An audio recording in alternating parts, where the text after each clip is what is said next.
I'm talking to Maria McCaffery from RenewableUK. Maria, could you please explain your key requirements for growth of offshore in the UK?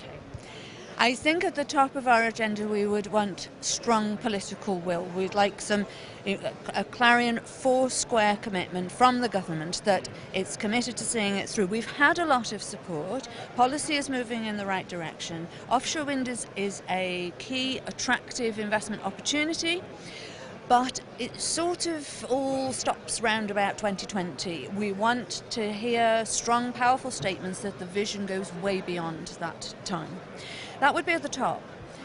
Very close second would be an effective economic and political framework. And now the economic framework includes the support mechanism, and that's in a state of flux.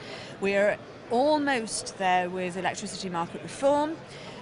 We keep being reminded that the bill is on track and is heading for Royal Assent, and we're going to have a new Energy Act next April. But there is a lot expected just in the next 3 to 4 weeks. It's all promised before the summer recess of Parliament, but our industry is still very nervous and very anxious, and will remain so until we actually see the detail in what's being proposed. So draft strike prices, this will enable us to figure out whether or not a CFD will actually work for specific individual projects. So naturally, developers, manufacturers are very, very anxious to see what the detail actually looks like. So clarity and definition around the framework. Is there anything the industry can do in the short term whilst awaiting this information? Well, we'd naturally say the industry has done all it can, is continuing to do all it can, but it's in a sort of, it's on the cusp of massive, massive investment, and that includes laying down factory foundations, it includes recruiting people, investing in training and so on.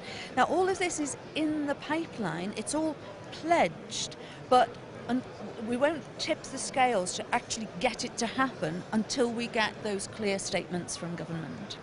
And is communication involved in this?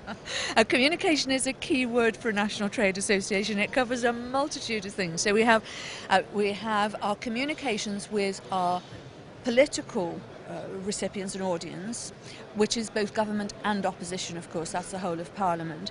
And we have communication through all our media channels and print and broadcast. But we think there is a need for communication of things like great success stories, the size and scale of the opportunity, communications around really making the case and making sure everyone understands just how big this is. We've all seen what offshore oil and gas exploration has done for the United Kingdom's economy over the last 40 years. Offshore wind is bigger. And we really need to get that message through every form of communication we can think of. It means jobs, it means inward investment on a scale that's unprecedented, and that includes North Sea oil and gas. When would you hope to see that really beginning to take off then in jobs?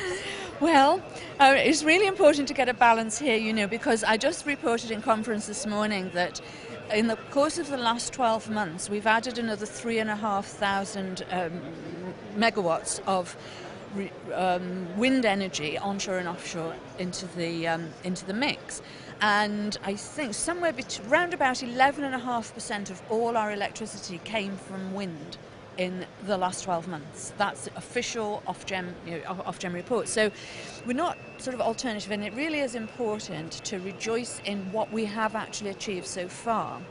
But we need a 5-fold increase in the next 7-8 years. Now, it is doable. The industry has the appetite for it, but we need government to give us the communications that will tip the scales and convert that last bit of residual risk into confidence to invest. And for the supply chain continuance? Well, supply chain is everything. Targets are fine, but delivery is all about supply chain.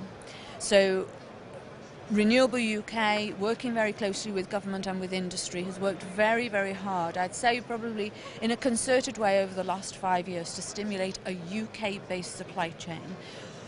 If all we achieved was security of our energy independence with clean, green, sustainable energy, that is very much a worthwhile goal. But we can do that without building it here. We can do that without attracting the investment, and we can do it without the upskilling of our own workforce. Now, what a waste of a glorious opportunity that would be if we don't derive all the economic benefits of employment and investment that would go alongside harnessing our abundant, enviable natural energy resources.